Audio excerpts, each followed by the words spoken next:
Hey guys, Rob here at Centennial Auto Sport and Tire. We're super excited about our new Click N Go 2 plow. Saves laying on the ground and hooking it up underneath. I'm going to go through how it hooks up, how it unhooks, and show you how the easy use. So basically we have our hook on the plow in the spot where you would use to raise and lower the plow if you were actually plowing. We're going to loosen this up, take the hook off of here and relocate it back here. We're going to take a little bit of tension just so it doesn't fall on the ground.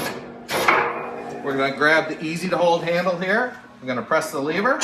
Out the plow comes and down it goes.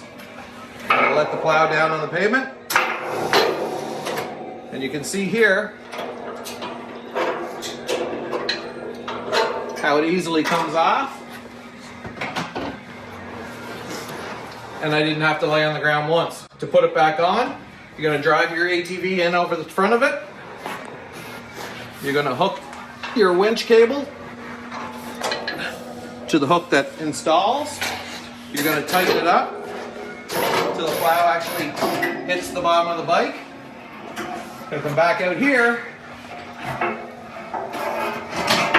line the plow up on the pins. You're going to press the lever again.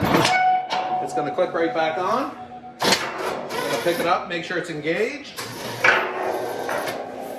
We relocate our winch cable to the plow side.